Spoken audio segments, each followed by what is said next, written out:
Ever since Apple added the M1 chip to the iPad Air 5, I've been thinking about a very interesting question. Will more people get the less expensive iPad Air 5 instead of the 11-inch iPad Pro? Or are these two iPads close enough in price where you're better off in the long run spending some extra cash for the improved features of the iPad Pro?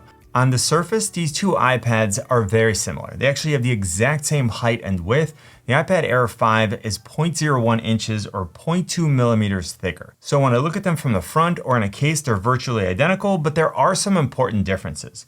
Both have squared off edges, rounded corners, and small bezels all the way around, but they use two different forms of biometric authentication. The iPad Air 5 uses Apple's newer Touch ID, which is incorporated into the power button, and the iPad Pro has Face ID with the front-facing true depth camera. In terms of accuracy, both have worked really well for me, but for how I use the iPad, I prefer Face ID because I don't really have to think about it, just like with my iPhone. At the same time, each use case is different, and I'm curious to know which one you prefer, and hopefully with the next iteration of the iPad Pro, we get both in the same iPad.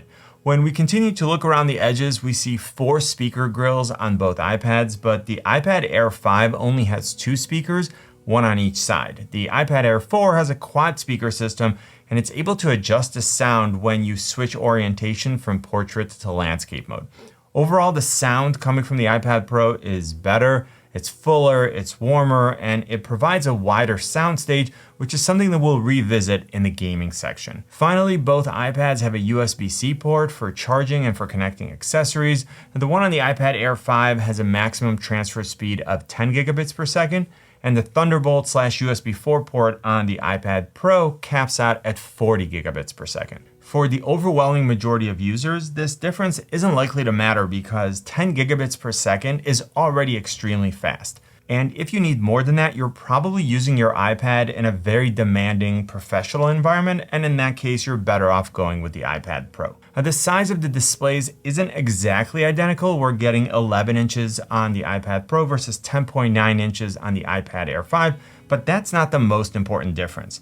Both are liquid retina displays. We've got very similar resolutions, 2388 by 1668 on the iPad Pro versus 2360 by 1640 on the Air 5, and both have a pixel density of 264 pixels per inch. The iPad Pro does have a brighter display with 600 nits max brightness versus 500 on the iPad Air. But the most important difference is ProMotion. This is the name that Apple gave their adaptive refresh rate with a maximum of 120 Hz.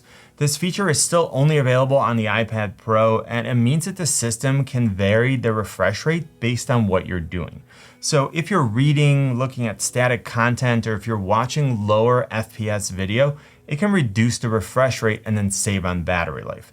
Then if you're scrolling, or opening or closing apps, or doing anything else where a higher refresh rate provides smoother animations and a more responsive user experience, then it will go ahead and bump it up to 120 Hz, and you're essentially getting the best of both worlds. I was really hoping that we would get ProMotion on the iPad Air 5, and I get a lot of questions about whether this makes a big difference. So the answer is yes and sort of. Because of what I do, I use tablets every day, and I get to use a lot of different types of tablets. So if you give me the choice, I'm always going to want 120 Hz. At the same time, it's not something that ruins my experience with tablets like the iPad 9, the iPad Mini 6, or the iPad Air 5. I like using those displays because they're good 60 Hz displays, and at the same time, the iPad Pro is better.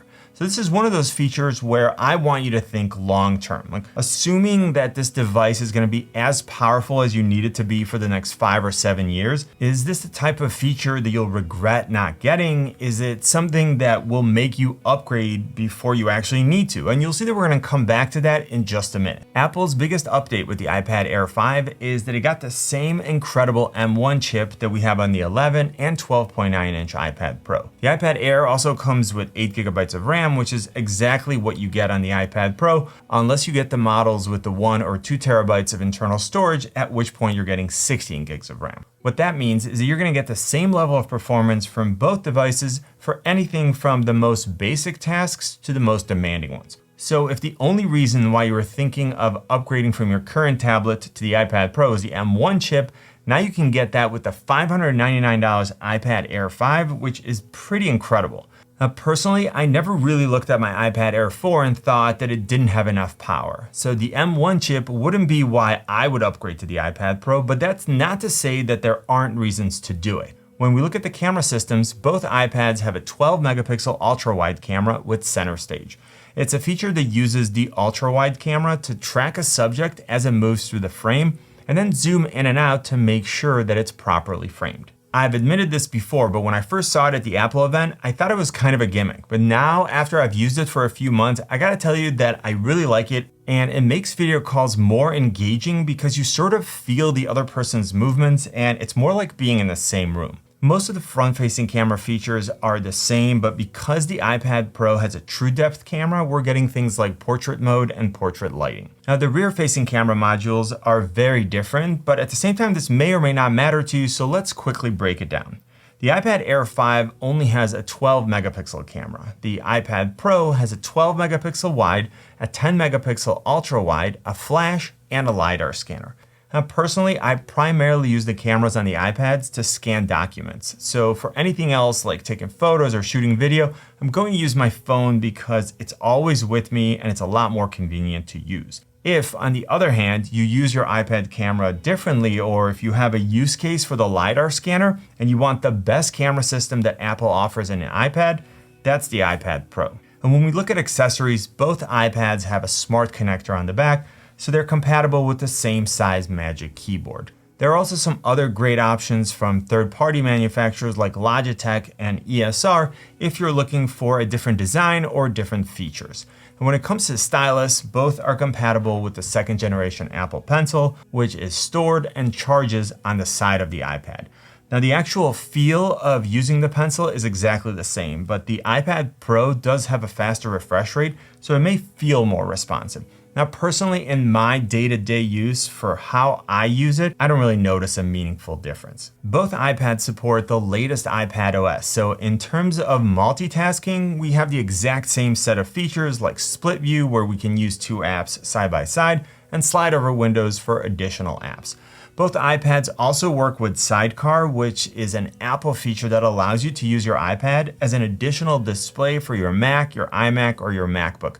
And it's a feature that I use all the time, both at home and when I travel. Now, ultimately, since both iPads have the same processor and the same size display, I'm going to call this section a tie, with maybe a very, very slight edge to the iPad Pro because of ProMotion and because it has a brighter display. With all of this additional workload, it's important that we look at battery life. So both devices are rated for 10 hours of surfing the web on Wi-Fi or watching video, and then 9 hours of using cellular data. If you watched my iPad battery test with the previous model, the iPad Air 4, you may have been just as surprised as I was at the result. The 11-inch iPad Pro has been one of the best iPads that I've used so far in terms of battery life, and for the most part, my experience with the iPad Air 5 has been similar. If I'm using either of these to browse the web, to work on the channel, to read and respond to your comments, watch some YouTube, things like that, then I can get through a full day with no problems. But if I sit down and I'm playing Genshin or a couple of hours of PUBG, then I'll definitely need to charge it. And I'm finishing up my edit of an updated battery drain test, so I'm super excited to show you the results. Now, the gameplay experience on both devices has been virtually identical because we're getting the same processor and the same amount of RAM. Both of these easily run every game that I tried, so whether I'm playing COD Mobile or PUBG or Genshin or Asphalt, every single game I try to play plays smoothly. When playing PUBG, both iPads can go up to balanced for graphics if I want extreme for frame rate, and I can move up to Ultra HD graphics and Ultra frame rate. Because we have an extremely similar form factor, the ergonomics are the same. But the one meaningful advantage that I'm going to give the iPad Pro is the sound. Again, we're getting 4 speakers instead of 2, the audio quality is better, and there is more directionality to it, so if you're playing games where it's important to detect where footsteps or other sounds are coming from, the iPad Pro has the edge. When connecting an Xbox controller and streaming games with the Xbox Game Pass app, the actual gameplay was very similar. And again, the only noticeable difference was the audio. Neither of them comes with a headphone jack, so you'll either need to use a USB-C headset, an adapter or use something wireless. Before I get to my recommendation, let's talk about the price because it's a little tricky here. I'm going to use the official prices from the Apple Store, but you can usually find better prices by using the links in the description.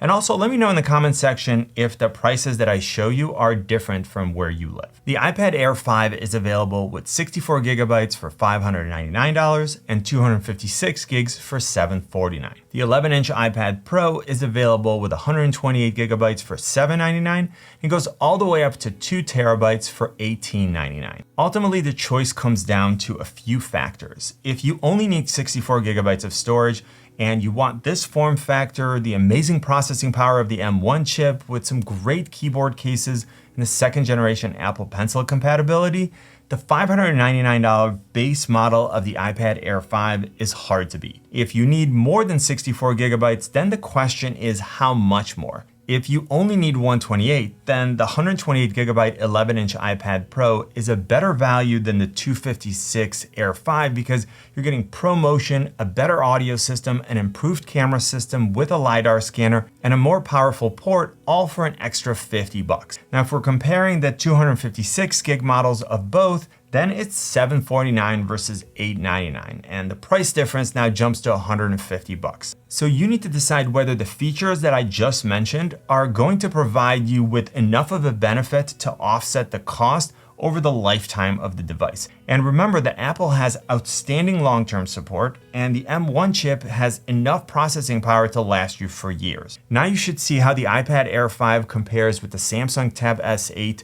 Click on my face to subscribe. You know what I always say, buy it nice or buy it twice. Good luck and see you soon.